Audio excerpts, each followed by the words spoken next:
সত্যযুগে মানুষের আয়ু ছিল 1,00,000 বছর, জেনে রাখুন। ত্রেতা যুগে একটা শূন্য কমে গিয়ে কত হলো? 1,00,000 থেকে একটা শূন্য কমলে বাবা কত হয়? 1,000, 10,000। দাপর যুগে আর একটা শূন্য কমে গেল, তখন কত হলো? 1,000। আর কলিযুগে আর একটা শূন্য কমে গিয়ে এখন কত? 100। এই যে 1,00,000 বছর সত্যযুগের মানুষের আয়ু ছিল, বিরজাও পেয়েছিল। এর মধ্যে কি করলো? 12,000 বছর অন্তরের ভক্তি দিয়ে দেহ মন শুদ্ধ করে ভগবানের চরণে প্রতিদিন সেবা দিতে লাগলো। আর দিতে দিতে কি হলো বাবা?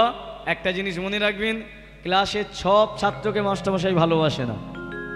মাস্টারমশাইয়ের সব থেকে প্রিয় কোন ছাত্রটা হয়? যারা প্রতি বছর ফেল করে, সে ধর, হ্যাঁ বাহ, যারা ক্লাসের ফার্স্ট হয়।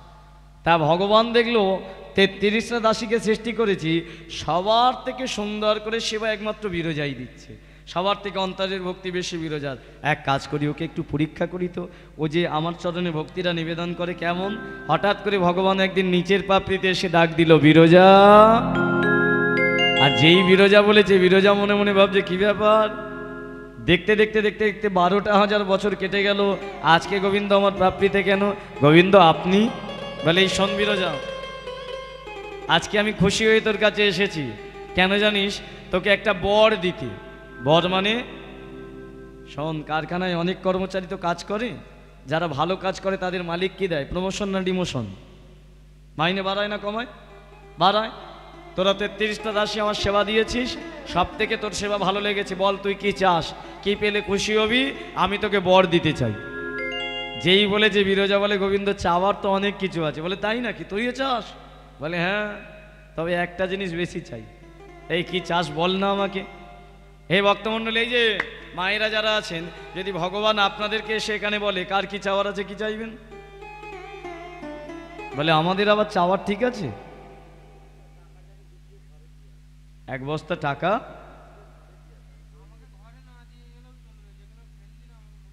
ওইটা পেলেই খুশি? আপনারা কি চাইবেন? এটা টাকা চাই, আপনারা? বলে কি চাইবো, চাওয়া আমাদের কম।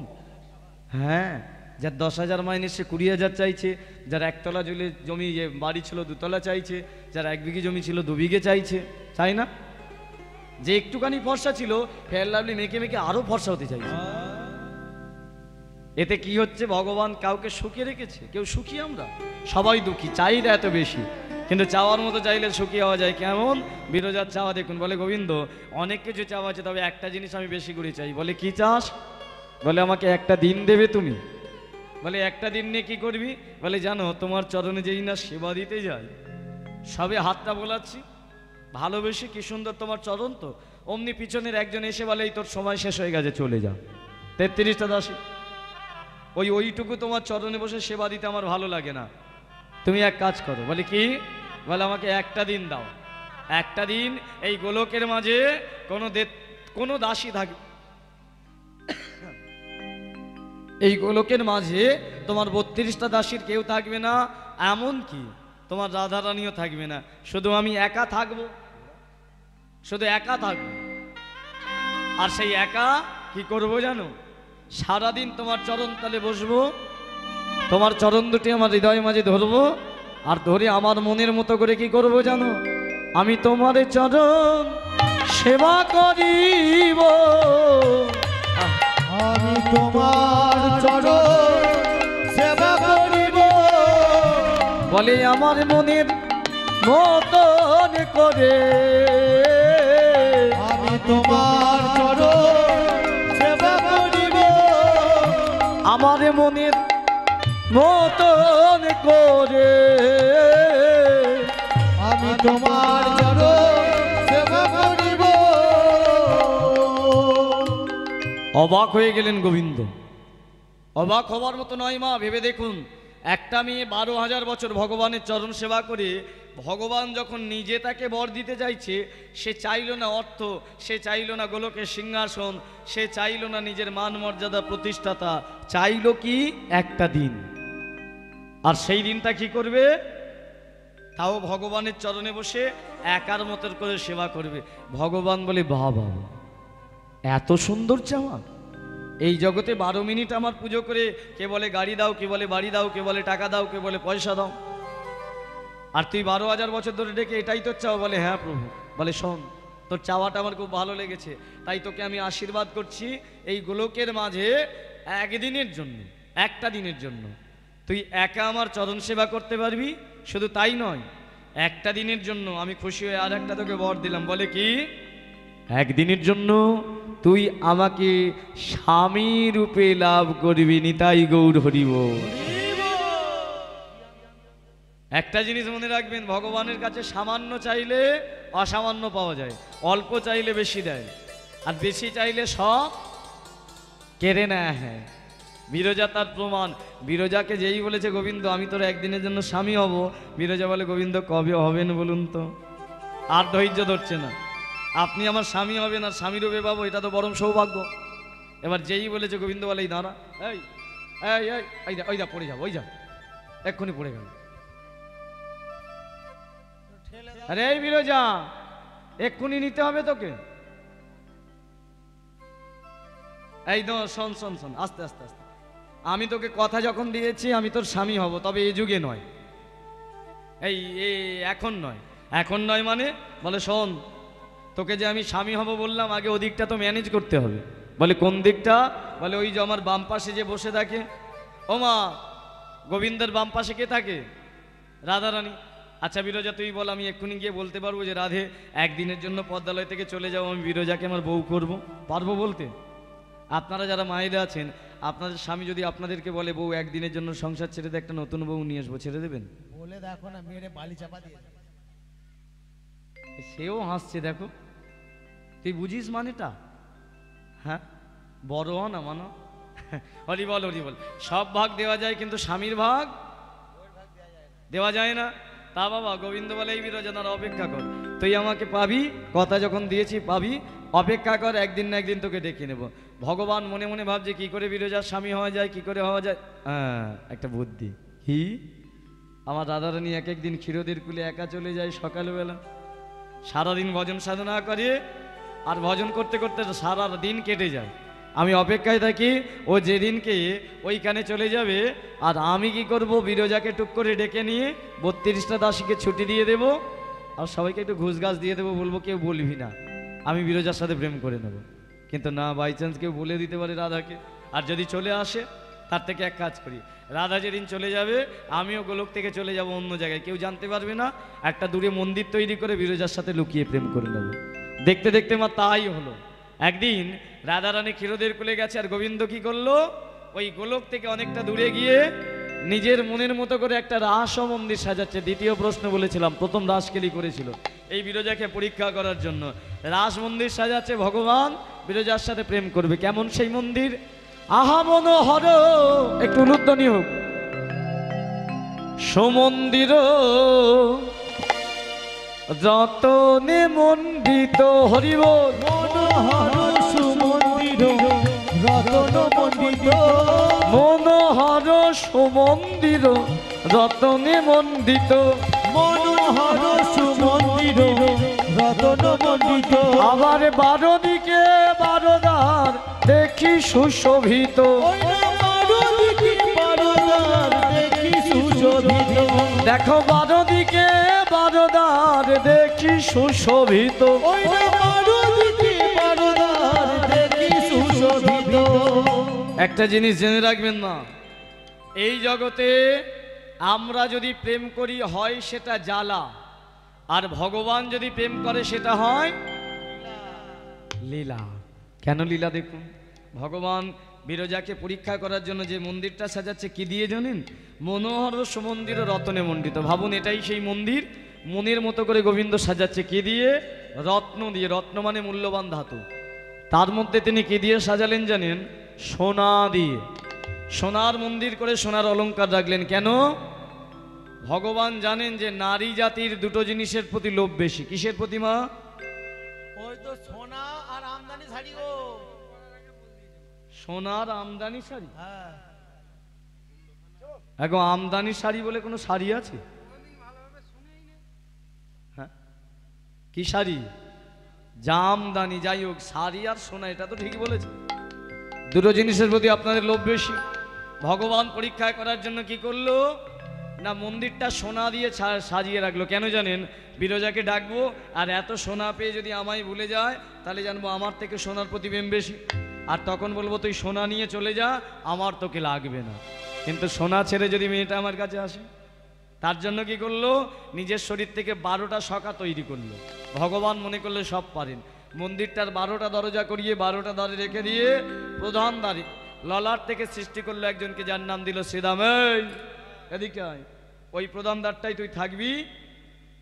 আমি তোকে ললাট থেকে সৃষ্টি করেছি, নাম দিলাম শ্রীদাম। দেখতে তুই খুব সুন্দর, ঠিক আছে? আচ্ছা, ও দাঁড়িয়ে হতে ঘুষ লাগবে? এই তো আমি তোকে সৃষ্টি করলাম রে। শোন, কাজটা আগে শোন, তারপরে ঘুষ না হয়ে নিবি। আজকে আমি বিরজার সাথে একটু প্রেম করব। আচ্ছা শোন না, আমার রাধা না ক্ষীরোদের কুলে আছে, কাউকে বলবি না। আর যদি জানতে পেরে চলে আসে, আমার অনুমতি ছাড়া ভিতরে প্রবেশ করতে দিবি না কিন্তু। আর শোন, ঘুষ চাইলি তো, ঘুষ তোকে দেবো, তোকে নয়, তোদের 12 জনকেই দিয়ে দেবো। আমি এই সত্যের পরে ত্রেতার পরে দাপর বলে একটা যুগ আসবে, বৃন্দাবনে লীলা করতে যাব, তোদের 12 জনকেই আমার প্রধান সখা করে নেবো। আজকে আমার বিপদ থেকে রক্ষা করে দে, পারবি তো? যেই বলেছে 12 জন বলে বাহ বাহ বাহ, পেয়ে গেলাম অনেক কিছু। বৃন্দাবনে যে 12টা সখা, সব সত্য যোগের সৃষ্টি। 12টা দ্বারে রেখে দিয়ে এবার ভিতরটা সাজাচ্ছে কেমন, মন দিয়ে একটু শুনুন। নানা পুষ্প উপবনে প্রফুল্ল উদ্যান, নানা পুষ্প উপবনে প্রফুল্ল উদ্যান, নানা পুষ্প উপবনে প্রফুল্ল উদ্যান। আবার সদরিপু মলয়ে বিহার পঞ্চবান। ওই না সদরিপু মলয়ে বিহার পঞ্চবান। দেখো সদরিপু মলয়ে বিহার পঞ্চবান। ওই না সদরিপু মলয়ে বিহার পঞ্চবান। তাই আজ সাজাইল রে, সাজাইল রে, সাজাইল রে, মনের মতো করে সাজাইল রে, রাস কেলি করবে বলে সাজাইল রে। ওই বিরজার লাগি মুখে হরি হরি হরি বলে বিরজার লাগি নিতাই গৌর হরি বল। বিরজার লাগি মুখে হরি হরি হরি, বিরজার লাগি মুখে হরি হরি হরি। ওই না সাজাইল রে, সাজাইল রে, সাজাইল রে। সুন্দর করে রাসমঞ্চ সাজিয়ে 12টা দাড়ি রেখে ভগবান কি করলেন, ডাক দিলেন, এই বিরজা। আর যেই বিরজা বলেছে, বিরজা কণ্ঠস্বরটা শুন, একই আমার গোবিন্দের কণ্ঠ না? বলে হ্যাঁ, এই শোন শোন, তোকে যে কথা দিয়েছিলাম একদিনের জন্য তুই আমার চরণ সেবা করতে পারবি, আয়, এই মন্দিরটা আমি তোর জন্য তৈরি করেছি, চলে আয়। যেই বলেছে বাবা, বিরজার মনে আনন্দ, আনন্দ হবে না? ভগবানের চরণ সেবা করতে পারবে। বলে গোবিন্দ, তুমি আমার জন্য এত সুন্দর মন্দির তৈরি করেছো, তবে শোনো, তুমি যেমন আমার জন্য এত কিছু করেছো, আমিও তোমার জন্য কিছু করতে করতে মন্দিরে যাব। কি করব? এই যে বদন দিয়েছো, এই বদনে তোমার নাম গাইতে গাইতে মন্দিরে যাব। নিচের পাপড়ি থেকে কৃষ্ণ নাম গাইতে গাইতে চলেছে বিরজা গোলকের মন্দিরের মধ্যে। চলুন আমরাও যাই, কি হলো মন্দিরে তারপরে দেখতে পাবো। কৃষ্ণ কৃষ্ণ তুমি দয়ালো কৃষ্ণ, প্রেমময় তুমি শ্রীকৃষ্ণ। চলেছে বিরজা। কৃষ্ণ কৃষ্ণ তুমি দয়াল কৃষ্ণ, প্রেমময়ী তুমি শ্রীকৃষ্ণ। কৃষ্ণ কৃষ্ণ তুমি দয়ালো কৃষ্ণ, প্রেমময় তুমি শ্রীকৃষ্ণ। হরি বল সকলে। কৃষ্ণ কৃষ্ণ তুমি দয়াল কৃষ্ণ, প্রেমময়ী তুমি শ্রীকৃষ্ণ। আস্তে আস্তে। আচ্ছা, কৃষ্ণ নামটা কে গাইছে? ও মা, কে গাইছে বলুন কৃষ্ণ নামটা?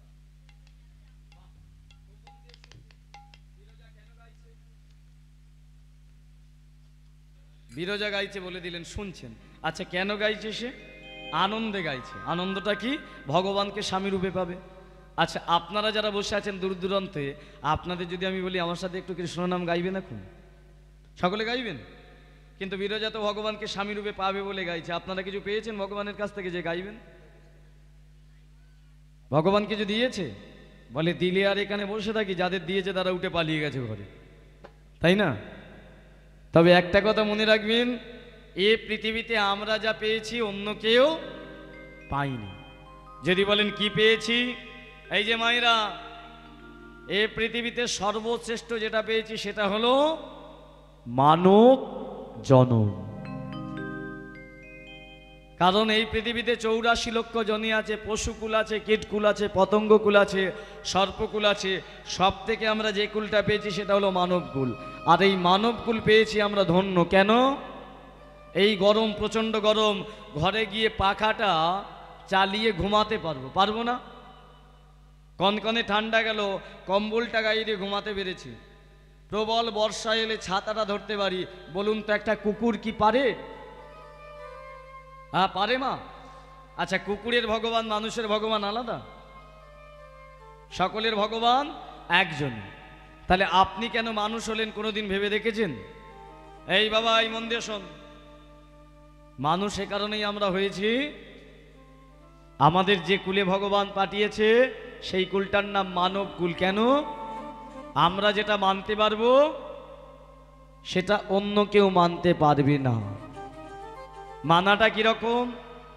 একটা বাঘের মুখে একটা মানুষ যদি পড়ে যায়, আপনি যতই তাকে বারণ করুন, সে কি আপনার কথা মেনে নিয়ে ছেড়ে দেবে? দেবে বাবা? একটা কুমিরের গালে আপনি পড়ে যান, যতই আপনি কুমিরটাকে বারণ করুন, সে কি আপনার কথা মেনে নিয়ে ছেড়ে দেবে? দেবে না। কিন্তু বাবা, একটা মানুষ যদি একটা মানুষের সাথে মারপিট হয়, আপনি বারবার তাকে বোঝান, দেখবেন সে মারতে গিয়েও কিছুটা আপনার কথা শুনবে, মেনে নেবে। কারণ মানব শব্দের অর্থ হলো মেনে নেওয়া। আর আমরা কি মানব?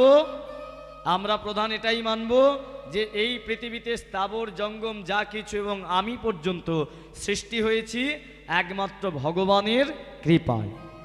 ভগবানকে চেনাতে পারে পশুরা নয়, ভগবানকে চেনাতে পারে এ কলিযুগে। আগের কথা বাদ দিন, এ কলিযুগে পশুরা ভগবানকে চেনাতে পারবে না, পাখিরা চেনাতে পারবে না। চেনাতে গেলে কে চেনাবে? মানুষ। কারণ পশুরা চিনিয়েছিল কোন যুগে? কোন যুগে বলুন? বলে অত জানি আমরা, সবাই জানেন কিন্তু ভুলে গেছেন। যে যুগে একটা সেতু বন্ধন করতে হয়েছিল, ত্রেতা যুগে। বানরগুলোর কথা ভুলে গেছেন? তারা রামচন্দ্রকে চিনেছিল নিজেদের বুক দিয়ে, হাত দিয়ে, পা দিয়ে। এই যে দাদা, একটু মন দিয়ে শুনুন প্রত্যেকে কথাগুলো, যারা ভাইরা আছেন মন দিয়ে শুনুন। রামচন্দ্র সে কতটা প্রিয় ছিল দেখুন। তিনি ভগবান রূপে আসেননি, আপনার আমার মতো মানুষ রূপেই ছিল। কিন্তু ভগবান চেনালো কি করে? যখন এই বানরগুলো তারা চিনতে পেরেছিল যে এর জন্য রাজ্যের মানুষগুলো কেঁদে কেঁদে অন্ধ হয়ে যাচ্ছে, আমরা একে সাহায্য করব। আচ্ছা, প্রকৃত বন্ধু কে? যে আপনার বিপদের দিনে আপনাকে সহযোগিতা করে। তাহলে রামের বিপদের দিনে কারা সহযোগিতা করেছিল? ওই হনুমান শুধু? ছোট ছোট বানরগুলো করেনি? সব থেকে বড় কথা, ওই ছোট্ট প্রাণীটার কথা ভাবুন। হ্যাঁ মনে আছে, যার নাম কাঠবিড়ালি। সবাই যখন সেবা করছে, পাথরগুলো ফেলছে বানরগুলো, তখন কাঠবিড়ালি মনে মনে ভেবেছিল, আমি তো ছোট্ট প্রাণী, আমি কি করে সেবা করব? আমি তো পাথর চাগাতে পারবো না। কি করলো বাবা? একটা বালির স্তূপ ছিল, সেখানে গিয়ে নিজের গাটা ঘষাচ্ছে, এক একটা বালির কণা তার ভিতরে প্রবেশ করবে। এতটুকু বালি শরীরের মধ্যে প্রবেশ করেছে, কিন্তু মনে মনে ভাবলো, এটা দিয়েও তো প্রভু সেবা করা যায়, যতটা শরীর ততটা। ভগবান বলে চিনেছিল। আর বালিতে যেই ঘষাচ্ছে, সঙ্গে সঙ্গে বাবা কোনো একটা বানর সেদিন চিনতে পারেনি, কাঠবেড়িটাকে যেই পা দিয়ে চেপে ধরেছে, কাঠবেড়িটা চিৎকার করে বলেছিল, প্রভু রাম। আর যেই রাম বলেছে, রামচন্দ্র ছুটতে ছুটতে গিয়ে কি করেছিল? ওই বানরের পায়ের তলা থেকে, আসতে মা, মন দিন, কথা না, এদিকে ঘুরে বসুন, শুনুন কথাগুলো বলছি। বানরের পায়ের তলা থেকে কাঠবেড়ালিটাকে নিয়ে এসে রামচন্দ্র তার নিজের হাতের মধ্যে ধরেছিল। ধরে তার গায়ে হাত বুলিয়ে বলছে, ওরে এত ভালোবাসিস তোরা আমাকে? কাঠবেড়ালিটা বলেছিল, প্রভু বিশ্বাস করুন, আমি সেতু ভাঙতে চাইনি। যতটুকু শক্তি আপনি দিয়েছেন সেই শক্তি দিয়ে আমিও সেবা করতে চেয়েছি। রামচন্দ্র বলল, ওরে আমি জানি তোদের দ্বারাই তো আজকে আমি ভগবান হয়েছি।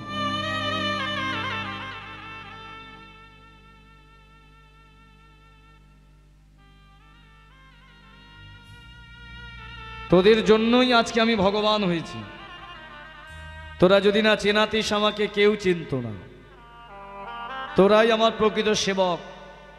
যারা এখানে বসে আছেন মনে মনে ভাবুন, এই যে এসেছেন চুপ করে বসুন, কোনো গল্প নয়। তাহলে নিজেরা ভেবে দেখুন রামচন্দ্র কেমন ছিল, যাকে বনের পশুরা পর্যন্ত ভালোবাসতো, একটা কাঠবেড়ালি পর্যন্ত ভালোবাসতো। রামরাজ্যের মানুষগুলো হারাম বলে কেঁদে কেঁদে অন্ধ হয়ে গেছিল। আর বর্তমান কলিযুগে বলে সেই রামের নাম নাকি গালাগাল। এমন রাজনীতিতে আমরা রামকে ঢুকিয়ে দিয়েছি। এমন মূর্খগুলো রাজনীতি করছে রামকে নিয়ে। একটা সম্প্রদায় ডিজে বাজিয়ে নাচে, আবার একটা সম্প্রদায় তারা পছন্দ করেন। রামকে চিনতে গেলে 10 জন্ম জন্মে আসতে হবে ওই মূর্খগুলোর। রামকে চিনে তুমি আনন্দ করো। এটা জানেন, একটা সফল মানুষের জীবনে রামায়ণ যদি না থাকে সে সফল হতে পারে না। বিবেকানন্দ হয়েছিল রামায়ণকে ফলো করে। রামকৃষ্ণদেব হয়েছিল রামায়ণকে ফলো করে। রবীন্দ্রনাথ হয়েছিল রামায়ণকে ফলো করে। বিদ্যাসাগর হয়েছিল রামায়ণকে ফলো করে। যদি বলেন কিভাবে সম্ভব, জেনে রাখুন কথাগুলো। রামায়ণে 4টে চরিত্র পড়বেন। যে কথাগুলো কোনোদিন শোনেননি সেই কথাগুলো শুনুন, যদি মন থাকে শুনে রাখুন। 4টে চরিত্র কে কে? রাম, লক্ষ্মণ, ভরত, শত্রুঘ্ন।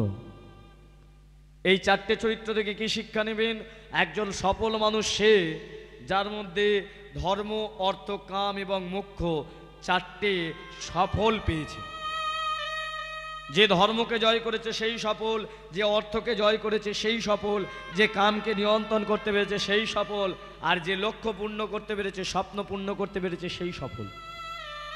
তাহলে রামায়ণে 4টে চরিত্র কাকে কাকে দেখব? ধর্ম হিসাবে আমরা কার কাছ থেকে শিক্ষা নেব?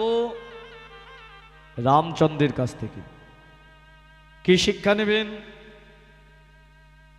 শুধু তার বাবা দশরথ তাকে বলেছিল 14 বৎসরের জন্য তুই বনবাসে চলে যা। একটা প্রশ্ন না করে যিনি ভগবান, তিনি শুধু তার পিতাকে সম্মান দেবার জন্য পিতার আদেশটা মাথায় নিয়ে 14 বৎসরের জন্য চলে গেল বনবাসে। কেন গেল? কারণ তিনি নিজেই মুখে বলেছেন, পিতা স্বর্গ, পিতা ধর্ম। তাহলে পিতা যদি ধর্ম হয়, পিতার আদেশ তো ধর্মের মতো পালন করতে হবে। রামচন্দ্র করেছিল পৃথিবীর ইতিহাসে। কেন? সে জানে আমি যদি আমার বাবার কথা সম্মান না দিই, ধর্মের মতো পালন না করি, এই রাজ্যের মানুষগুলো আমাকে বাবা হিসাবে জানে, আমি রাজা, আমার কথাও তারা পালন করবে না। আর আজকের যুগের রাজাগুলো তারা ধর্ম পালন করছে। আজকালকার ছেলেগুলো বাবার কথা শোনে না, শুনবে কি করে?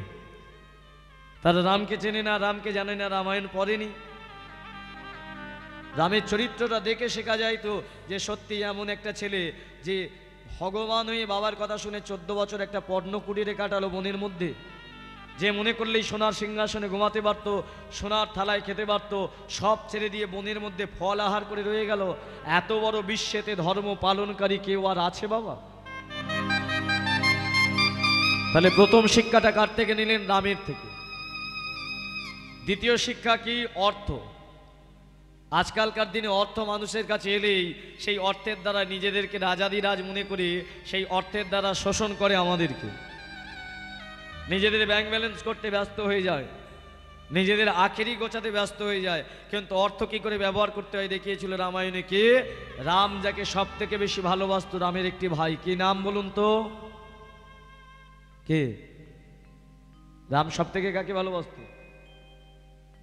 না, লক্ষ্মণকে রাম ভালোবাসত না।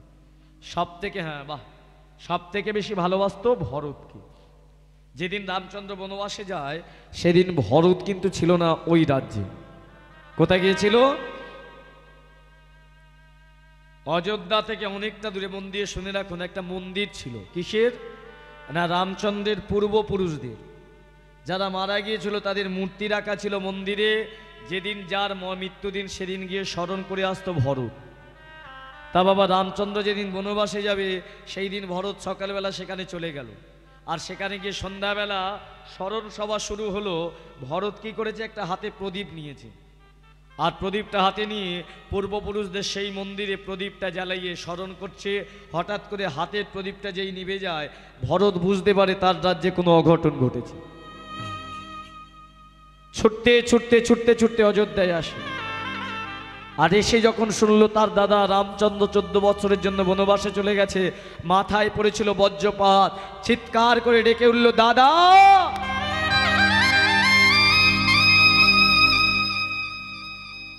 ছুটতে লাগলো বনের মধ্যে। রামচন্দ্রের চরণ দুটো জড়িয়ে ধরলো, দাদা অনাথ করে চলে যাচ্ছ, তুমি যদি চলে যাও কি হবে আমাদের, কি হবে তোমার এই রাজ্যের, কি হবে নগরবাসীর? চলো না দাদা, আমি বাবার আদেশ পালন করব, তুমি চলো দাদা। রামচন্দ্র বলেছিল, ভাই তোকে সব থেকে বেশি আমি ভালোবাসি। আমার বনবাসে আমি লক্ষণকে নিয়ে যাচ্ছি, কেন জানিস? তুই একমাত্র পারবি।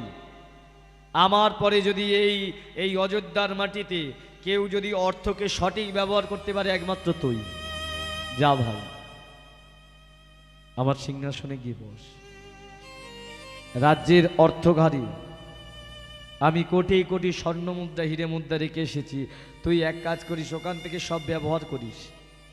আমার রাজ্যের মানুষগুলো কেউ যেন অনাহারে না থাকে, কেউ যেন অভাবে না থাকে, কেউ যেন অভাব বোধ না করে, সবাই যেন সুখে স্বাচ্ছন্দ্যে থাকে। ভাই কথা দিয়ে পারবি তো? ভরত বলেছিল, দাদা তোমাকে আটকে রাখার মতো বিশ্বে কারো ক্ষমতা নেই, আমারও নেই। তুমি চলে যাবে, যাও, তবে একটা জিনিস চাইব, চলে যাবার আগে তোমার আশীর্বাদ স্বরূপ তোমার চরণের পাদুকা দুটো দাও। সেই পাদুকা দুটো নিয়ে এসে ভরত কি করেছিল, রামের সিংহাসনের মধ্যে বসিয়েছিল। ভাবতে পারছি, লটারি পাওয়ার মতো ভরত রাজ্যের রাজা হয়ে গিয়েছিল, লটারি পাওয়ার মতো নিজেই হয়ে গিয়েছিল অধিনায়ক। কিন্তু হয়েও সে কোনোদিন ওই সিংহাসনে নিজে বসেনি, কারণ ভেবেছিল ওই সিংহাসনে বসার যোগ্যতা একমাত্র আমার দাদা রামের। তাই তার চরণ দুটো রেখেছিল, পাদুকা দুটো। কেন? ধর্মকে প্রতিষ্ঠা করেছিল। আর আজকালকার দিনে সিংহাসন পাওয়ার জন্য যুদ্ধ করতে সকলে, মানুষ মানুষকে মারতে ভয় পাচ্ছে না, খুনোখুনি হতে ভয় পাচ্ছে না। আর সেই অযোগ্যগুলো সিংহাসনে বসেছে বলেই অর্থের ব্যবহার সঠিক হয় না, যেটা করে গিয়েছিল ভক্ত। আর সেই কারণেই তো আজকে এই অবস্থায় পড়ে আছে। তাহলে অর্থকে কি করে ব্যবহার করতে হয় দেখে গিয়েছিল কে? ভরত। এরপরে যেটা আসে তার নাম হলো কাম। 3 নম্বরে মন দিয়ে শুনে রাখুন। এই কামের প্রতীক কে? না, কামের প্রতীক ছিল বাবা লক্ষণ।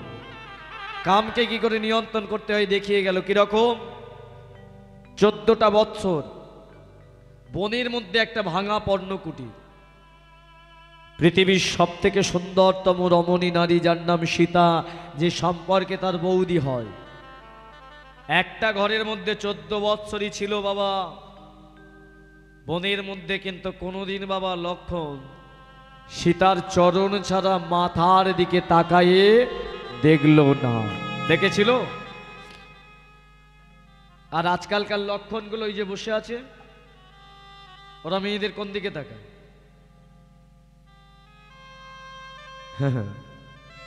শিখবে কোথা থেকে? এটা যদি একবার লক্ষণকে জানে, লক্ষণের সম্বন্ধে পড়ে। লক্ষণ মানে কি? যার সর্বলক্ষণই ভালো। আজ আর নেই সেই লক্ষণ। লক্ষণ ছিল রামের ভাই। রাম রাবণের যুদ্ধ হতো না, জানেন কার জন্য হয়েছিল?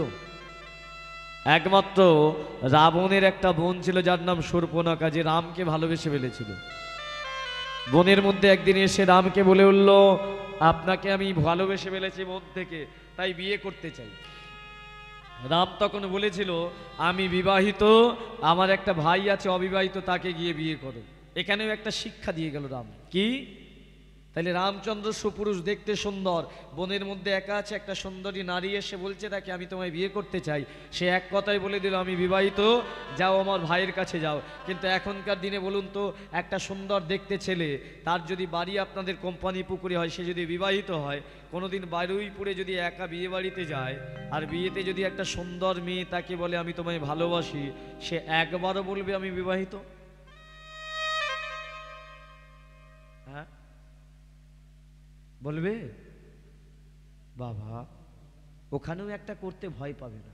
আগে ফোন নাম্বার দাও, হোয়াটসঅ্যাপ নাম্বার দাও, তারপরে শুরু হয়ে গেল চ্যাটিং। চ্যাটিং থেকে ডেটিং।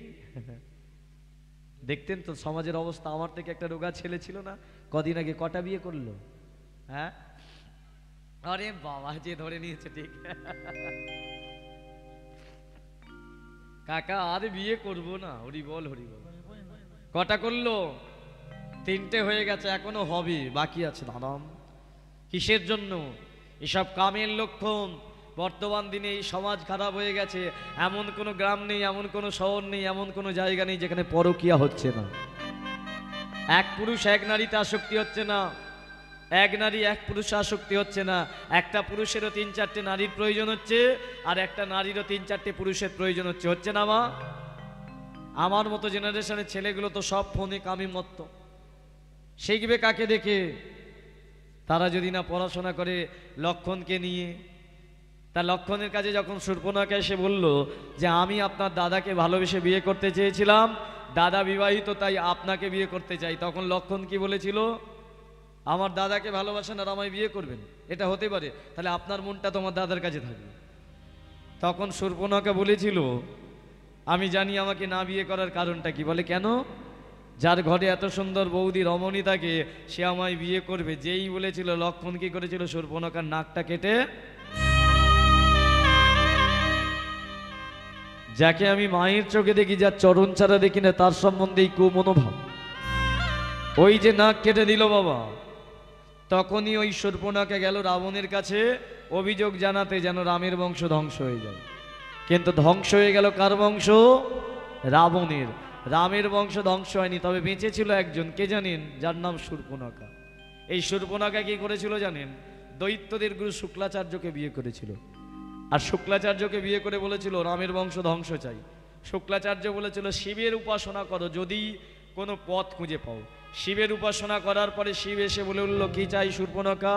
বলে এমন একটা আমাকে বস্তু দিন যার দ্বারা আমি রামের বংশ ধ্বংস করতে পারি। ভোলানাথ বলে এই জগতে সবাই আমাকে বাবা বলে, শিবকে বাবা বলি তো? শিব বলে আমি যাকে বাবা বলি তার বংশ তুমি ধ্বংস করবে? বলে হ্যাঁ। বলে তারাও একটা জিনিস দিচ্ছি। বলে শূর্পণখার কোলে দিয়েছিল একটা শিবলিঙ্গ, দিয়ে বলে উঠল শোনো, তুমি যেটা চেয়েছো তার বিপরীত হবে। বলে মানে? বলে তুমি চেয়েছো রামের বংশ ধ্বংস করতে তো? বলে হ্যাঁ। বলে শোনো, তোমায় যে লিঙ্গটা শিবলিঙ্গ দিয়েছি, ওর মাথায় যদি রামের কোনো বংশধর একবার স্পর্শ করে, তোমাদের মতো অসুরকুল সব নির্বংশ হয়ে যাবে। তখনই সেই শিবলিঙ্গটা নিয়ে শূর্পণখা একটা জায়গায় লুকিয়ে রেখে এসেছিল। আর এরপরে আমি বিস্তারিত বলবো না, এইখানে পর্যন্ত রেখে দিলাম, কারণ এরপরে বলাটা ঠিক হবে না। অনেকে জানেন, অনেকে জানেন না। যাই হোক, তা বাবা এই হলো লক্ষণ। মার খেতে হবে আমাকে? হ্যাঁ, মাইকের বাইরে বলি তাহলে শুনে নিন।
না না না, যারা ঘরে আছে তারা বলছে কীর্তনিয়াকে কি মারছে নাকি, এতক্ষণ বন্ধ হয়ে গেল কীর্তন।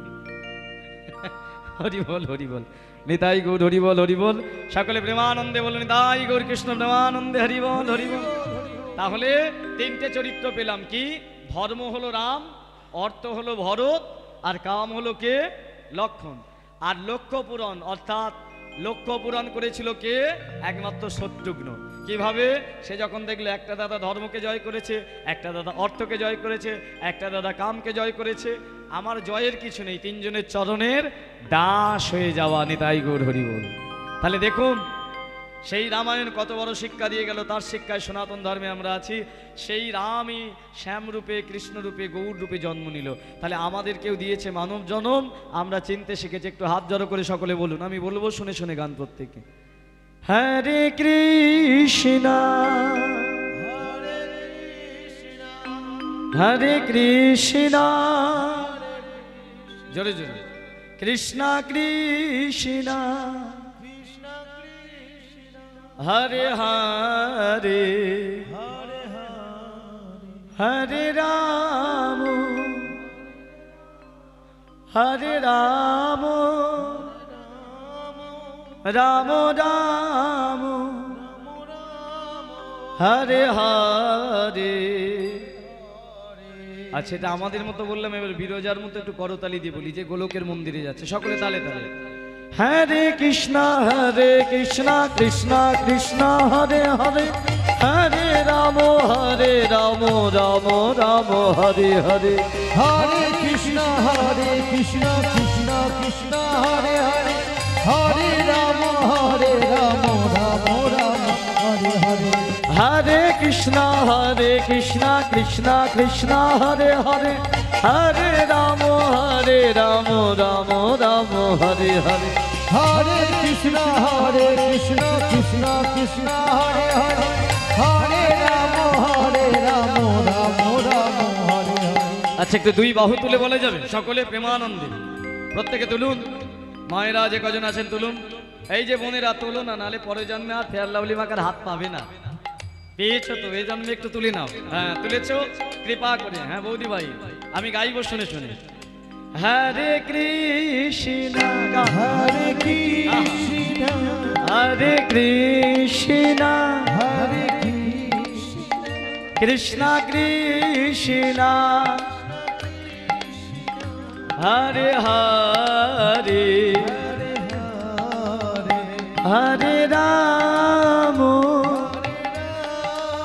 হরে রাম হরে রাম রাম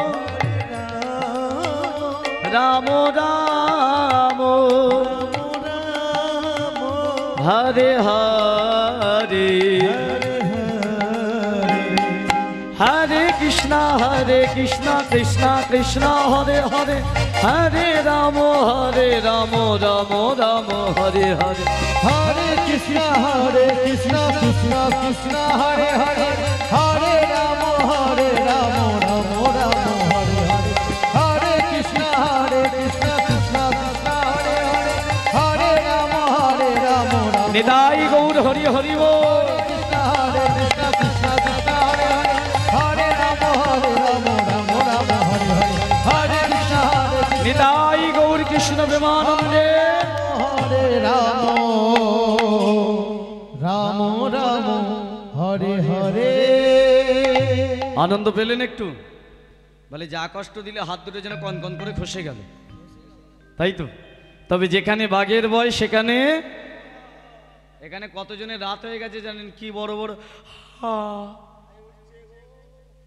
তবে রাত্রিটা আপনাদের জীবনে হলো না, কার জীবনে হলো? বিরজার জীবনে। কেমন রাত্রি হলো দেখুন, যে এত সুন্দর কৃষ্ণ নাম গাইতে গাইতে যেই গোলকের মন্দিরে এসেছে একটা মালা নিয়ে, ভগবানকে পরাবে আর স্বামীরূপে বরণ করবে, কিন্তু ভগবান যার ভয়ে 12টা দাড়ি রেখেছে সে ক্ষীরদের কুলে সব জানতে পেরে গেছে। কে বলুন তো?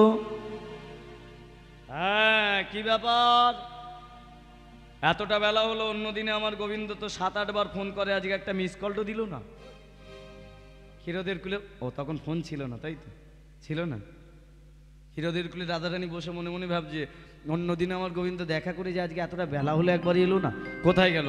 অন্তরিন দিয়ে দেখতে পাচ্ছে যে তার গোবিন্দ বিরজা নামক একটা দাসীর সাথে প্রেমে মত্ত।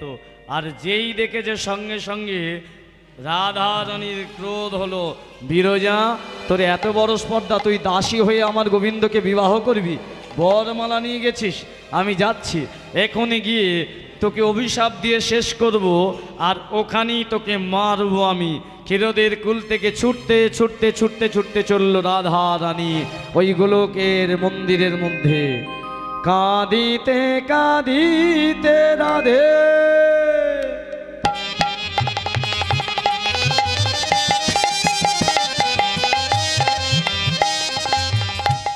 ওই গোলকের মন্দিরে আসিল। ও কাঁদিতে কাঁদিতে রাধে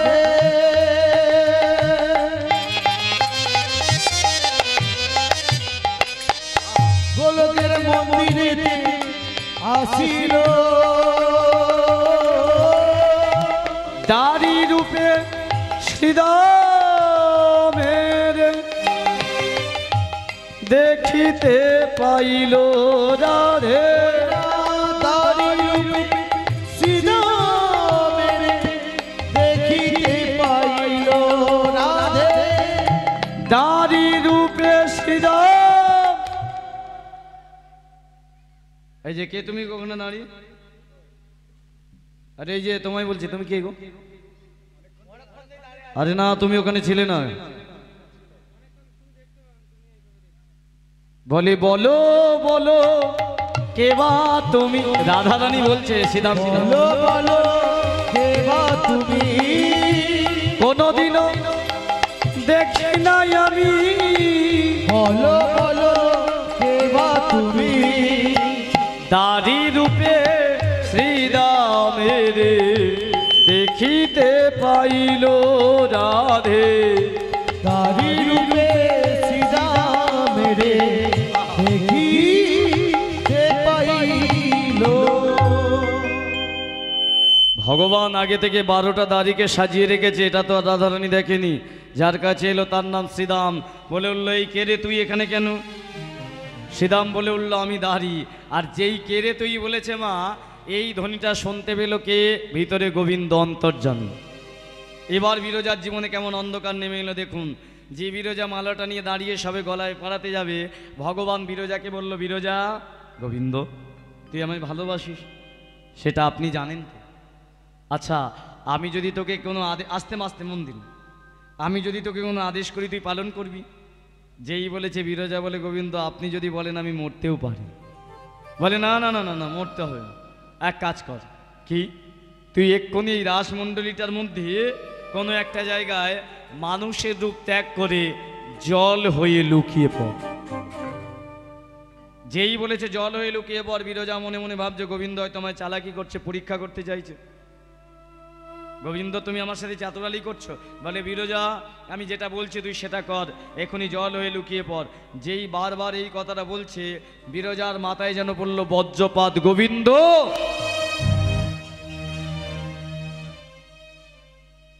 এ আপনার কেমন কথা? এই মন্দিরটাকে আমি তৈরি করেছি, বরটাকে আমি চেয়েছিলাম আপনার কাছ থেকে, আপনি আমার স্বামী হবেন। সব তো আপনি করেছেন। আপনি গোলক থেকে নিচের পাপড়িতে নিজে গিয়ে আমায় বর দিয়েছেন, আপনি নিজে বলেছেন আপনি আমার স্বামী হবেন। এই মন্দিরটাও আপনি নিজে সাজিয়েছেন, তাই না? এখানে আমি আসতে চাইনি, আপনি নিজে আমায় ডাকলেন। আর দেখি আপনি আমাকে বলছেন কিনা স্বামীর পরিবর্তে আপনি আমাকে জল হয়ে যেতে বলছেন। আমি আপনার স্ত্রী হতে পারবো না, আপনি আপনার চরণ সেবা করতে পারবো না। ভগবান শুধু বলল, বিরজা যদি ভালোবাসিস আমি যে আদেশটা করেছি পালন কর। কারণ বিরজা জানে না যে রাধারানী চলে এসেছে। যেই বলেছে নয়নের দিয়ে জল বেরোতে লাগলো বিরজার। চরণ দুটো জড়িয়ে ধরলেন গোবিন্দের। গোবিন্দ, একটুখানি আশা করেছিলাম আপনার চরণ তলে বসে আপনার চরণ সেবা করব আমি, কিন্তু জানি না আমি কি অপরাধ করে ফেলেছি, কিসের কারণে আজকে আপনি মানুষ থেকে আমাকে জল করছেন। তবে করুন, এটা কিন্তু ঠিক করলেন না। তিল তিল করে আমার হৃদয়ের মধ্যে যে আশা, যে সুখ আমি বেঁধেছিলাম, আপনাকে নিয়ে দেখেছিলাম, সব আপনি ভেঙে দিলেন। কেন কেন, কিসের জন্য? চরণ দুটো জড়িয়ে ধরে বলে উঠল, সুখ যদি দিয়েছিলে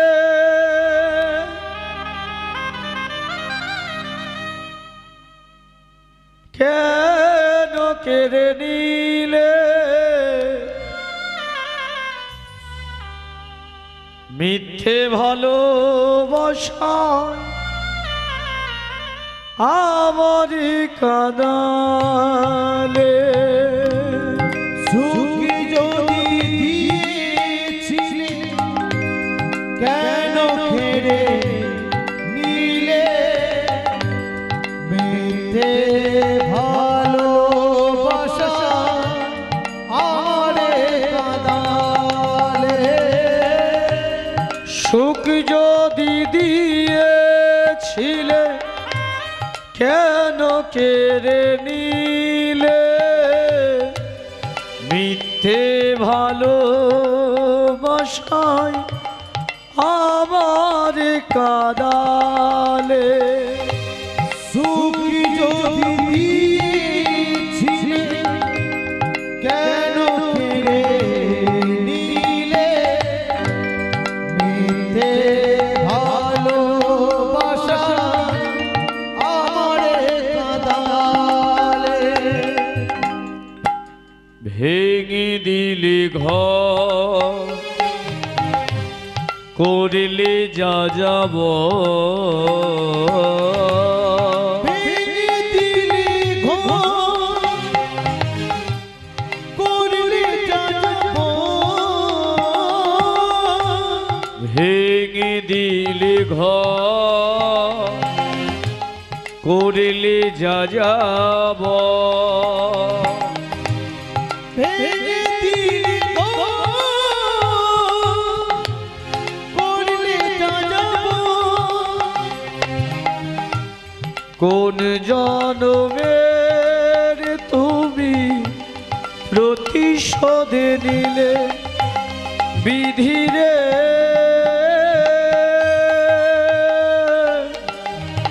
ও বিধিরে,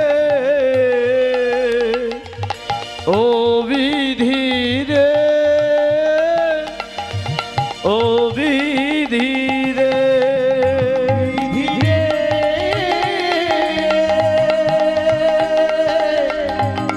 ও বিধিরে, ও বিধিরে, ও বিধিরে। কাঁদিতে কাঁদিতে বিরজা গোবিন্দের চরণ ধরিল, চরণ ধরিল, চরণ ধরিয়া আজি নিবেদন করিল, চরণ ধরিয়া আজি নিবেদন করিল। শোনো গোলকপতি শিহরি, আমি নিজে জানি না কি কারণে তুমি আমায় জল ডুব দিচ্ছ, তবে দাও। তোমায় ভালোবাসি, তোমার আদেশ আমি শিরে ধারণ করব, তবে একটা আশা থেকে বঞ্চিত হব। জীবনে চেয়েছিলাম একটা দিন শুধু তোমার চরণে বসব, আমার মনের মতো করে এই চরণ দুটো আমার হৃদয় মাঝে ধরব, আর মনের মতো করে সেবা করব। আমি তো জল হয়ে যাচ্ছি, আর আমার ভজনের দিয়েও থাকবে না। তবে হ্যাঁ গোবিন্দ, তুমি পারলে একমাত্র পারো, তুমি একমাত্র পারো। যদি আমার 12,000 বছরের সেবা ভালো লেগে থাকে, কতক্ষণ আর সময় আছে? আধ ঘন্টা।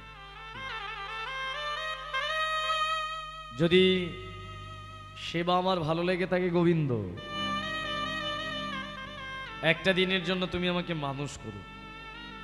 গোবিন্দ নির্বাকভাবে দাঁড়িয়ে আছে, বিরজা জল হয়ে গেল। ওদিকে রাধারানী শ্রীরামকে অভিশাপ দিয়ে নিজে অভিশাপ গ্রহণ করেছিলেন, করে ভিতরে প্রবেশ করে যেই দেখলো বাবা যে বিরজা নেই, তো এখানে কোথায় গেল? আর যখনই দেখলো তার ভয়ে জল হয়ে গেছে, রাগদারও বেড়ে গেল, ক্রোধান্বিত হয়ে বলে উঠল, বিরজা তুই আমার ভয়ে জল হয়েছিস? তোর এত বড় স্পর্ধা, আমার গোবিন্দকে কাটতে চেয়েছিস? আমি তো অভিশাপ করলাম এই গোলকের মাটিতে সারা জনম তুই জল হয়ে থাকবি, থাকবি, থাকবি। গোবিন্দ দেখলেন এটা কি হলো, যে বিরজাকে বাঁচানোর জন্য আমি লুকিয়ে রাখলাম জল রূপে, রাধারানী চিনতে পারলো। আচ্ছা, বিরজার কোনো দোষ ছিল বাবা? বিরজার তো কোনো দোষ নেই। গোবিন্দ মনে মনে ভাবলেন, না না না না, রাধারানী বিরজাকে অভিশাপ দিয়ে দিল সারা জনম জল হয়ে থাকবে, তার মানে আমার বিরজা তো কষ্ট পাচ্ছে, কিন্তু রাধারানীর কাছ থেকে আমি কি করে বাঁচাবো? একটাই উপায়। উপায়টা কি? হে ভক্তমণ্ডলী, প্রকৃত যদি ভক্ত হয় ভগবান সেই ভক্তের জন্য নিজেও নত স্বীকার করতে বাধা পায় না। কি করলেন না, দেখলেন যখন ক্রোধান্বিত হয়েছে রাধারানী, রেগে আছে, সঙ্গে সঙ্গে ছুটতে ছুটতে গোবিন্দ গিয়ে সেই দিন ওই কুঞ্জের মধ্যে রাধার চরণটা জড়িয়ে ধরে বলে উঠলেন, ও গো রাধে গো, ও গো রাধে গো, ও গো প্রেমময়ী কৃপাময়ী করুণাময়ী রাধে, করুণাময়ী রাধে, তুমি ফিরাই নাও তোমার অভিশাপ, ফিরাই নাও নিতাই গৌর হরি বল, হরি বল। অভিশাপ। শোনো রাধে, তুমি আজকে ক্রোধে যে অভিশাপ দিলে, তুমি জানোই বিরজাকে? জানি, আপনার দাসী। শুধু আমার দাসী নয় রাধে, ক্রোধ সংবরণ করো। তুমি জানো তো 12,000 বছর সেবা দিয়ে আমি ওকে একবার জিজ্ঞাসা করেছিলাম কি চাই তোর, মেয়েটা কি চেয়েছিল জানো? একদিন আমার চরণ সেবা করতে। তুমি তো জানো ভক্তের সেবা আমি নিতে বড় ভালোবাসি, কিন্তু তুমি যদি না কষ্ট পাও যাতে, তার জন্য লুকিয়ে আমি এই জায়গা তৈরি করেছি। রাধে, তুমি অভিশাপ ফিরিয়ে নাও। রাধারানী বলে, গোবিন্দ আমাকে লুকিয়ে প্রেমালাপ করছেন, আপনি একবারও ভাবলেন না যে আমার কষ্ট কতটা? কারণ আপনি আর আমি তো আলাদা নই। এখানে যারা বসে আছেন, দাঁড়িয়ে আছেন, যারা ভাবেন রাধা আর কৃষ্ণ আলাদা, এ দুজন আলাদা নয়। কেন? সমুদ্রের জল আর সমুদ্রের ঢেউ কি আলাদা? মা, সমুদ্রের জল থেকে সমুদ্রের ঢেউয়ের সৃষ্টি। গোবিন্দ যদি প্রেমের জল হয়, তার বাম দিক থেকে প্রেমের ঢেউ স্বরূপ সৃষ্টি হয়েছিল রাধারানী। রাধারানী বলল, গোবিন্দ আপনি তো আপনার অঙ্গ থেকে আমায় সৃষ্টি করেছেন, আপনি তো জানেন যে আপনাকে ছাড়া আমি কি করে থাকি, আপনাকে ছাড়া তো আমি থাকতে পারবো না। গোবিন্দ বলে, রাধে শোনো, একটা কথা বলি তোমাকে, এক কাজ করো। আজকে যে রাসলীলা আমি করছিলাম, আজ এখানে দাঁড়িয়ে আমি তোমায় বলে দিচ্ছি, এই রাসলীলা আমি আর করব না।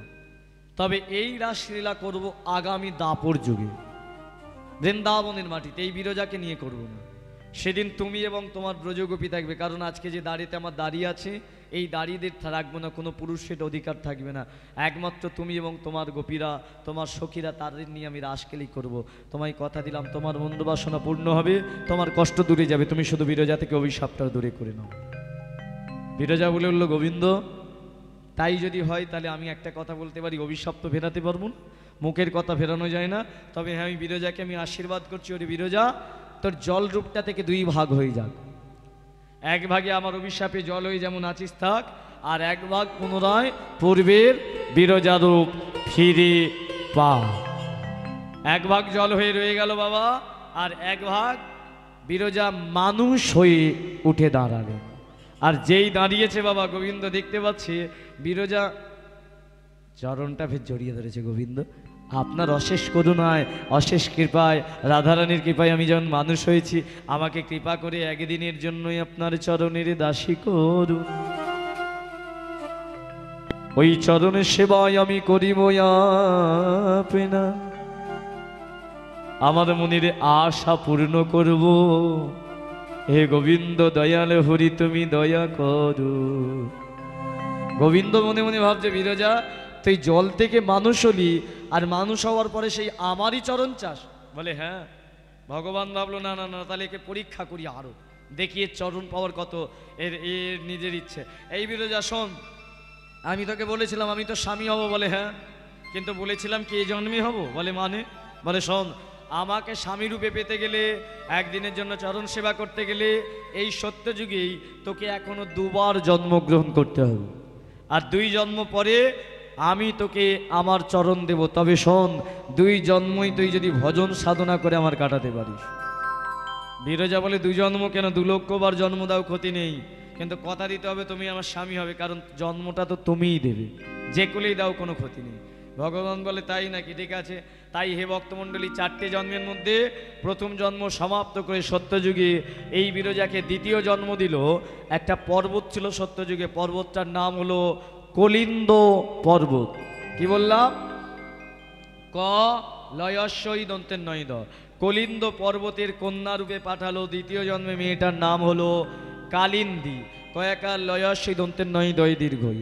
যার প্রথম জন্মে নাম ছিল বিরজা, 2য় জন্মে নাম হলো, আয়ু দিল 60,000 বছর, আর শর্ত দিল এই 60,000 বছর আমার আর রাধারানীর নাম করে কাটাতে হবে। কালিন্দে বলেছিল প্রভু বদনে শক্তি দিও যেন কাটিয়ে দিতে পারি। 60,000 বছর ভগবানের ভজনা করলো। আসুন এই সময় অনেকের ঘুমে চোখ ঢুলু ঢুলু, 6 মিনিট একটা ভজন গিয়ে 2য় জন্মটা আমরা কাটাবো, তারপরে 3য় 4র্থ জন্মটা জানতে পারবো। গাওয়া হবে ভজন? হ্যাঁ, সকলে ঘুমাচ্ছেন না জেগে আছেন? জেগে আছেন? আচ্ছা ঠিক আছে, যাদের খুব জোরে ঘুম পেয়েছে তারা একবার বলুন 2 বাহু তুলে নি, তাই গৌর কৃষ্ণ প্রেমানন্দে। দেখলেন কি বললাম? যে যাদের খুব জোরে জোরে ঘুম পেয়েছে তারা 2 বাহু তুলে হরিধ্বনি দিন। সবার ঘুম পেয়ে গেছে? বলে পাবে না। কদিন হচ্ছে আজকে নিয়ে? 3 দিন। তাহলে অনেক কীর্তনিয়া কীর্তন করেছে তো। ও কালী পূজা হয়েছে? আচ্ছা, এখন কালী পূজা হয়? তাই আমি তো মনে করি এখনকার দিন আর কালী পূজা হয় না। কেন কালী পূজা হয় না আপনাদের বলি। যে মা কালীর মূর্তি নিয়ে আসেন কত টাকা দাম? 5-6 হাজার টাকা। আর কালী পুজোর জন্য এখন সব জায়গায় এই দাদাদের বক্সের উপরে বক্সের উপরে সাজান না ডিজে। হ্যাঁ, কত টাকা নেয় বাবা? এক রাতে 30,000 35,000। আপনারা নিচেরা বিচার করে বলুন তো, যে মা কালীর পুজো হচ্ছে তার দাম 5,000, তার জন্য বক্স 35,000। তাহলে মা কালীর পুজো হচ্ছে না বক্সের পুজো হচ্ছে? হ্যাঁ, এবার তারা শুনতে পেয়েছে বলে হা হা হা। হ্যাঁ, এবার বক্সটা চালানো শুনুন। সকাল 7টা শনিবার কালী পুজো, প্রথম বক্সের সাউন্ডটা বেরোবে কি দিয়ে? এইটা দিয়ে শুরু হয়, তাই তো? এবার 10টার সময় কি হবে? আওরা আওরা। 12টার সময় আয় বেরিয়ে আয়, তাই না? তারপরে চলছিল কাঁচা বাদাম। এখন আবারও সব চুকে গেছে। ললিতা তোর কোন কোন জায়গায়? হা হা। মাইক দাদা মনে মনে ভাবছে যে আমি বক্সটা বিরোধিতা করছি না, বক্স সাজান, বক্স আছে বলে আজ আমরা গান করে বাঁচছি। আমি বিরোধিতা করি গানগুলো। আপনারা বলুন তো, যে সাউন্ডটা চলে ওই সাউন্ডে সব থেকে কষ্ট কে পায়? যে গুমগুম আওয়াজটা ওতে কষ্ট কার বেশি হয়? হার্টের রুগীর? না, ওরা তো যায় না। সব থেকে বেশি কষ্ট পায় মা কালী। বলে আগে আমায় জলে ফেল, নাহলে আমি হার্ট অ্যাটাক করে মরে যাব। আরে ওকে তো থাকতে হয় ওখানে। ভোর 3টের সময় দেখবেন মা কালীর কাছে 3-4 জন, আর বক্সের কাছে হ্যাঁ চালান না। সাত্ত্বিকভাবে একটু মায়ের কাছে প্রণাম করে সেইগুলো চালান না। কত সুন্দর সঙ্গীতগুলো চলতো বলুন তো, তাই না? একটা লাইন গাইবো। হ্যাঁ, তুমি যার জন্য মদ ভেবে সে কি তোমার সঙ্গে যাবে? যার জন্য মর ভেবে সে কি তোমার সঙ্গে যাবে? তুমি যার জন্য মদ ভেবে সে কি তোমার সঙ্গে যাবে সেই প্রেয়সী দেবে ছড়া অমঙ্গল দূর হবে বলে। ভেবে দেখে মন কেউ পারো না, মিছে মায়া ভবন ডলে। ভেবে দেখে মন কেউ পারো না। চলতো না এইসব গান, আর চলে? তবে একটা জিনিস মনে রাখবেন, সঙ্গীতের মৃত্যু হয় না, গানের মৃত্যু হয়ে যায়। যে ডিজে সাউন্ডে একদিন মরে যাবে, কিন্তু এ ছিল, এ আছে ভবিষ্যতে। হ্যাঁ, এই সঙ্গীতের দ্বারা ভগবানের চরণ পাওয়া যায়। যাই হোক, সঙ্গীতের দ্বারা ভগবান পেল কিভাবে? বিরজা 60,000 বছর ভজন সাধনা করলো। আসুন 6 মিনিট আমরা একটা ভজনের দ্বারাই কাটাই। কলিন্দ পর্বতে বসে কালিন্দে শুরু করলো তার ভজনা। ভজ স্বামী ভজ রে, ভজ রাধে ভজ রে।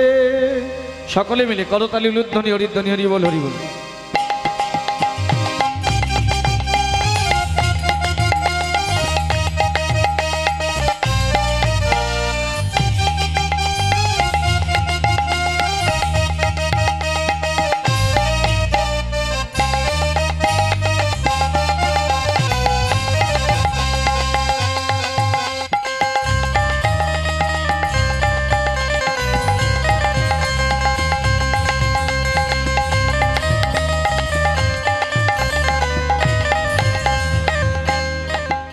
ভজ স্বামী ভজ রে, ভজ রাধে ভজ রে। ভজ স্বামী ভজ রে, ভজ রাধে ভজ রে। ভজ স্বামী ভজ রে, ভজ রাধে ভজ ভজ স্বামী ভজ রে, ভজ রাধে ভজ রে। স্বামী ভজ, স্বামী ভজ, স্বামী ভজ রে। রাধে ভজ, রাধে ভজ, রাধে ভজ রে। স্বামী ভজ, স্বামী ভজ, স্বামী ভজ রে। রাধে ভজ, রাধে ভজ, রাধে ভজ রে। ভজ শ্যাম। সকলে বলছেন না, চলুন একটু কলিন্দ পর্বতে আপনাদের নিয়ে যাই। যাবেন? বলে কি করে যাব? হ্যাঁ, গাড়ি করে। বাহ, না না, গাড়িতে না, আপনাদের রথে করে নিয়ে যাব। কোন রথে? না, এখানে বসে থাকলেও একটা জিনিস দেহ থেকে আমাদের বাইরে চলে যেতে পারে। কি বলুন তো? রক্ত। হ্যাঁ, মনের রথে। বাহ, এখানে বসে থাকলেও মনটা বাইরে চলে যেতে পারে। তাহলে মন নিয়ে চলুন কলিন্দ পর্বতে। কিভাবে? আমি শুধু আপনাদের বলবো চল চল চল চল রে, আর আপনারা 2 বাহু তুলে বলবেন রাধে রাধে বল রে। কি বলবেন? হ্যাঁ, নিন 2 বাহু তুলুন, সকলে একসাথে যাই।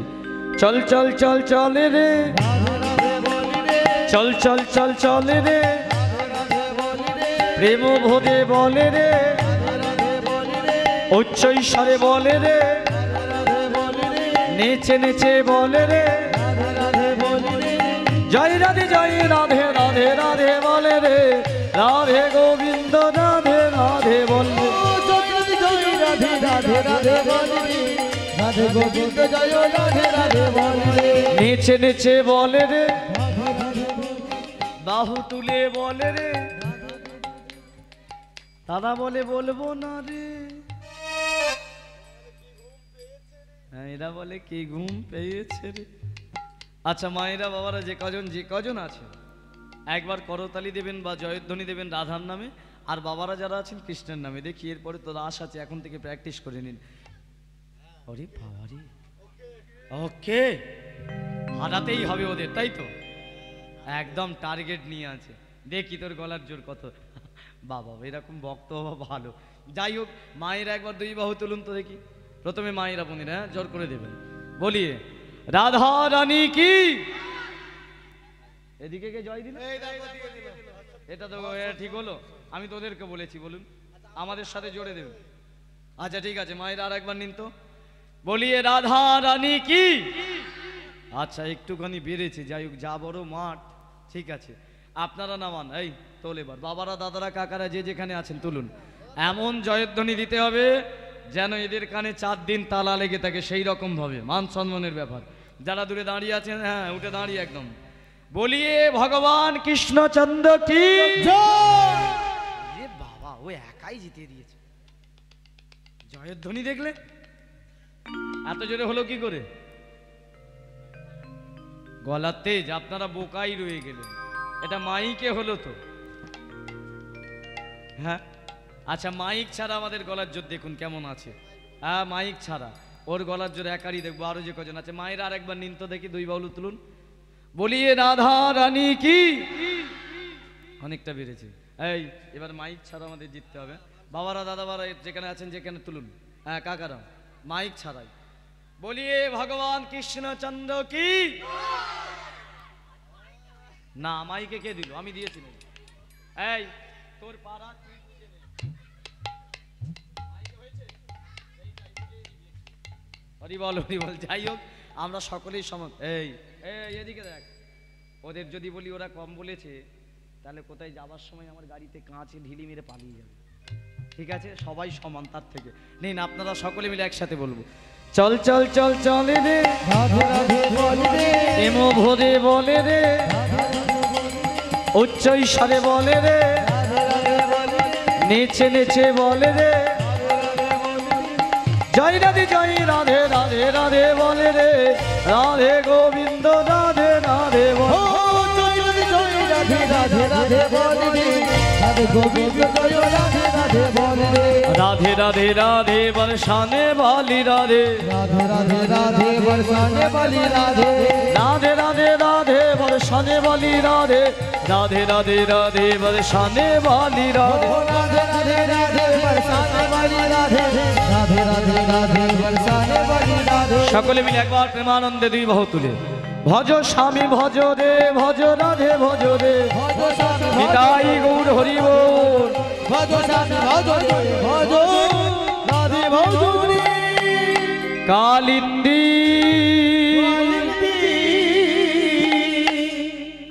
কটা বাজে গো? আরে দাঁড়া দাঁড়া, তোকে দেখতে হবে না, মনে হয় ভোর হয়ে গেছে, কেউ কালিন্দী বলে ডেকেছে, শুনতে পেয়েছিস? আস্তে আস্তে আস্তে, আমি তোকে বলিনি, এক আস্তে আস্তে আস্তে। কালিন্দী কি বলে ডেকে উঠলো কে জানেন? ভগবান কৃষ্ণচন্দ্র। কিসের জন্য? না দেখতে দেখতে 60,000 বছর পূর্ণ হয়ে গেছে। আস্তে মা মন দিন আরেকটুখানি। এই 60,000 বছর পূর্ণ হতেই ভগবান বলে উঠলো, শোন কালিন্দী, তোর এই জন্মের সাধনায় আমি সন্তুষ্ট হয়েছি, এবার তোকে আমি তৃতীয় জন্ম দেব। এই জন্মে তুই একদিনের জন্য আমার স্বামী রূপে পাবি। তাই তাই হে ভক্তমণ্ডলী, তৃতীয় জন্ম দিল তাকে কোথায়? না সূর্যদেবের কন্যা করে। কার কন্যা হলো? এই বাবু শোনো এবারে দিকে, তৃতীয় জন্ম কার কন্যা হলো? কেন সূর্যের কন্যা হলো? আমি লীলায় একটা প্রশ্ন বলেছিলাম, ভগবানের হাতে একটা চক্র থাকে, কি নাম? এই চক্র কিন্তু ভগবানের নয়, কার? সূর্যদেবের। কি করে তৈরি হলো একটু জেনে নিন। আর ভগবান কি করে পেলেন? আকাশে যে সূর্যদেবকে আমরা দেখি, এই সূর্যদেব বিয়ে করেছিল বাবা বিশ্বকর্মার মেয়ে সংজ্ঞাকে। কার মেয়েকে? তাহলে বিশ্বকর্মা সূর্যদেবের কি হবে? ভাইরা ভাই,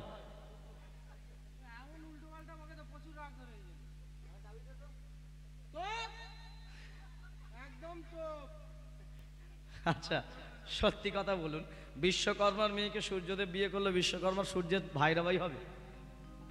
তাহলে শ্বশুর জামাই। যাই হোক, ভুলে বেলে বলেছে, অত জোরে বকে না। যারা হরিনাম করে তাদের এত রাগ থাকে না। তুই নাহলে ফর্সা ছেলে, তা বলে অত বকবি? হরি বলেন। আস্তে আস্তে মন দিন। তার সূর্যদেব যখন বিশ্বকর্মার মেয়েকে বিয়ে করলো বাবা, এই বিশ্বকর্মার মেয়ে সংজ্ঞার গর্ভে সূর্যের প্রথম একটা পুত্র জন্মগ্রহণ করলো, যার নাম হলো যমদেব। আর যম যখনই জন্মগ্রহণ করলো বাবা, সূর্যের স্ত্রী সংজ্ঞার শরীরের ক্ষমতা কমে গেল, কারণ প্রত্যেকটা মা সন্তান প্রসবের পরেই শরীরের ক্ষমতা দুর্বল হয়ে পড়ে, হয় না? তার সূর্যের এত তেজ সহ্য করতে পারে না, পারলো না বলে কি করলো, নিজের শরীর থেকে একটা নকল সংজ্ঞা সৃষ্টি করেছিল, যার নাম দিয়েছিল ছায়াবতী। তাকে সূর্যলোকে রেখে নিজে চলে গেল পিতার বাড়িতে। কিন্তু সূর্যদেব বুঝতে পারেন এটা নকল, ওড়িশাতে ঘর করে, ঘর করতে করতে ওই ছায়াবতী আবার গর্ভবতী হয়েছিল, কারণ ওর গর্ভে আবার একটা পুত্র হয়েছিল, যাকে আপনারা বড় বাবা রূপে পুজো করেন। কি নাম? শনি ঠাকুর। এই শনি যখন জন্মগ্রহণ করলো, এবার সূর্য বুঝতে পারলো এটা নকল স্ত্রী। কিভাবে? একদিন যম আর শনি দুজনে খেলা করছে, করতে করতে আগের পক্ষের ছেলে যম শনির গায়ে লাথি মেরে দিয়েছে। আর এটা দেখতে পেয়ে গেছে কে? যম, এই ছায়াবতী। আর যেই দেখেছে বলে, আরে যম, তুই আমার ছেলের গায়ে লাথি মারলি, আমি তোকে অভিশাপ করলাম, তোর ওই পায়ে পক্ষঘাত হবে। আচ্ছা মায়ের অভিশাপ ছেলেদের লাগে? হ্যাঁ, কিন্তু এই ছায়াবতীর লেগে গেল অভিশাপটা ওই শনির, কেন বলুন তো? হ্যাঁ, নিজের মা নয়, এটাতেই ধরে ফেললো সূর্যদেব। তাহলে তোর আসল মা নয়, নকল মা। কারণ আমার ছেলের গায়ে অভিশাপ লাগছে মায়ের, যেই সংজ্ঞা বলে রাখতে যাবে এই ছায়াবতী দুর্বনে গিয়ে মিলিয়ে গেল। আর আসল সংজ্ঞাকে খুঁজতে যেই বিশ্বকর্মার বাড়িতে গেল, বিশ্বকর্মা বলল, জামাই তোমার তেজ যদি না তুমি কমাও, আমার মেয়ে তোমার সাথে ঘর করবে না। বিশ্বকর্মার কথা শুনে সূর্যদেব বলে, আমার তেজ আমি কমাবো কি করে? তখন বিশ্বকর্মা বললেন, একটা যন্ত্র আছে তেজ কমানো। কি যন্ত্র? বিশ্বকর্মা তো যন্ত্রপাতি দেবতা, তাই না? যন্ত্রটার নাম কোন যন্ত্র? কয়শ দন্তের নয় দ।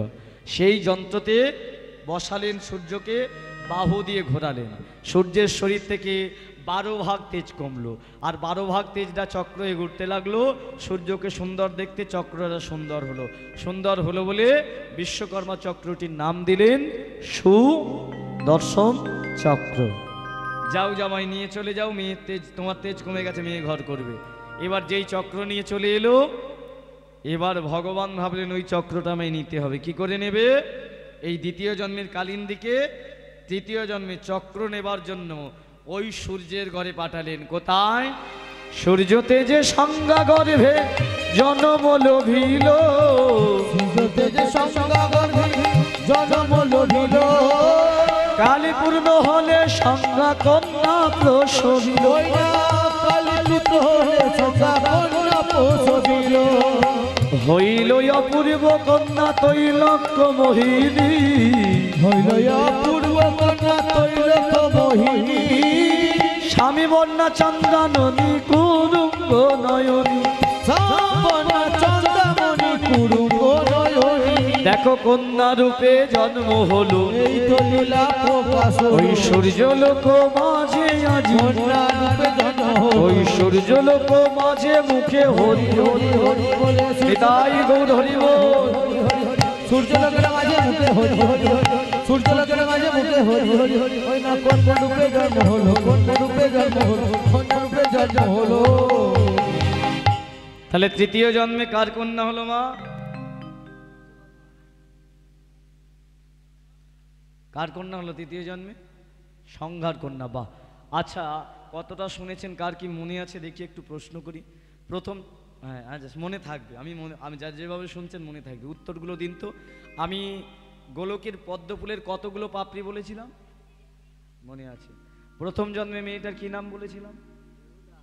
বেহুলা।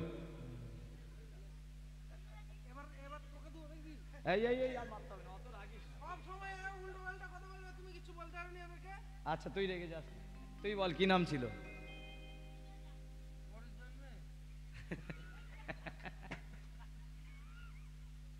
ওই বুঝে গেছে বলে পরের জন্মে। হরি বল হরি বল। প্রথম জন্মে নাম ছিল বিরজা। কত হাজার বছর ভগবানের চরণ সাধনা করেছিল?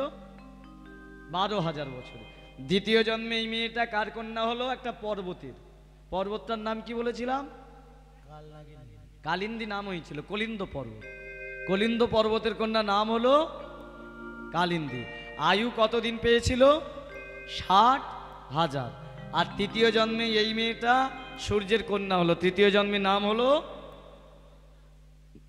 সংজ্ঞার গর্ভে জন্মগ্রহণ করলো। তৃতীয় জন্মে মেয়েটার নাম হলো যমুনা। কেন যমুনা নাম হলো? বড় ছেলের নাম কি সূর্যের? জমের পরে জন্মগ্রহণ করলো সংজ্ঞার গর্ভে, তাই তার নাম হলো যমুনা। এবার আপনারা জেনে নিন যমুনার নাম করে কেন ফোঁটা দেন। আচ্ছা চলে আসুন।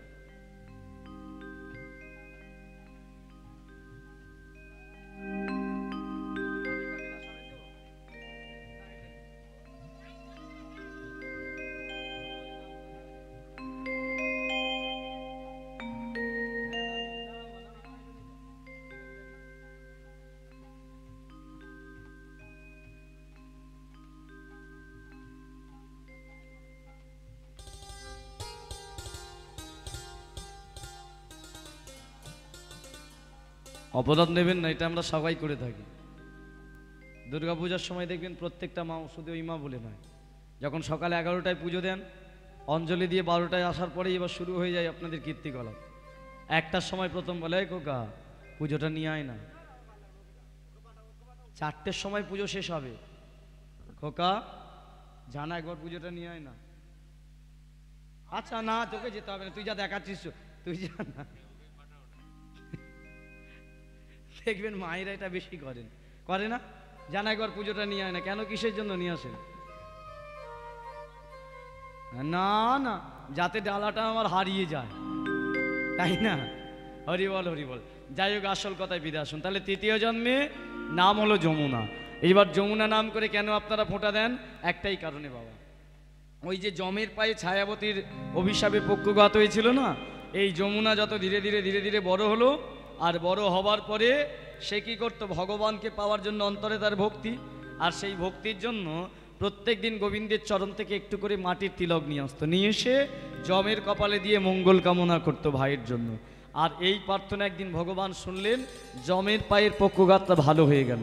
আর ভালো হলো বলে মর্তের মাটিতে আপনারা ভাইয়ের মঙ্গল কামনার্থে সেই যমুনার নাম করে আপনারা প্রত্যেক বছর কার্তিক মাসে ভাইত্রী দ্বিতীয়া বা ভাইফোঁটা পালন করে থাকেন। বলেন তো সকলে, মায়েরা বোনেরাও বলেন তো, ভাইয়ের কপালে যমের দুয়ারে যমুনা দেয়, আমি দিই আমার, আর বাবার সম্পত্তি ভাই যদি না দেয় মাথায় মারবো।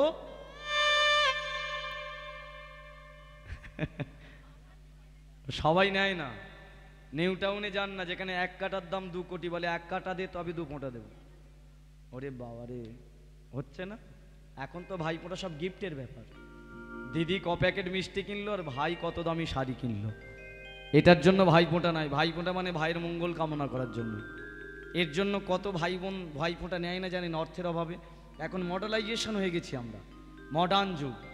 কিন্তু বাবা, আসল ফোঁটা যদি দিতে হয়, ভাইয়ের যদি মঙ্গল কামনা করতে হয়, আপনি তুলসী তলা থেকে একটু মাটি নিয়ে যান, সেইটাই ভাইয়ের কপালে দিন, সেটাই হলো মঙ্গল কামনা।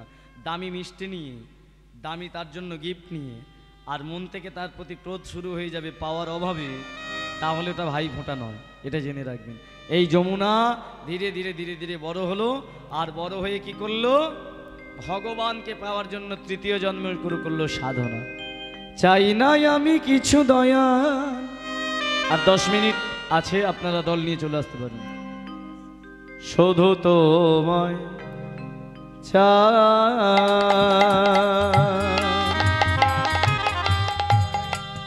না আমি কিছুই দয়া, শুধু তোমায় চাই। আমার সকলে চাওয়া পাওয়ার মাঝে তোমায় যেন পাই। সকল চাওয়া পাওয়ার মাঝে তোমায় যেন পাই। তুমি জীবন, তুমি মরণ, তুমি প্রাণের প্রাণ।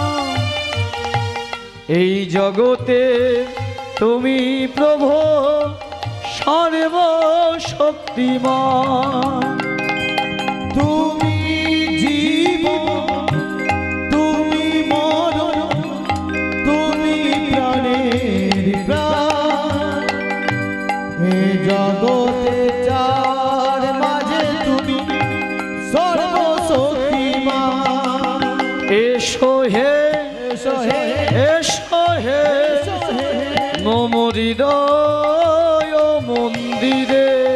এসো হে, এসো হে, এসো হে, এসো হে, মম হৃদয় মন্দিরে। তৃতীয় জন্মে একইভাবে যমুনা সাধনা ভজনা করে যায়। দেখতে দেখতে যখন বড় হলো, সূর্যদেব কি করলেন? তার জন্য পাত্র ঠিক করলেন। আর যমুনা বলল, বাবা আমি যদি বিয়ে করি একমাত্র গোবিন্দকে করব।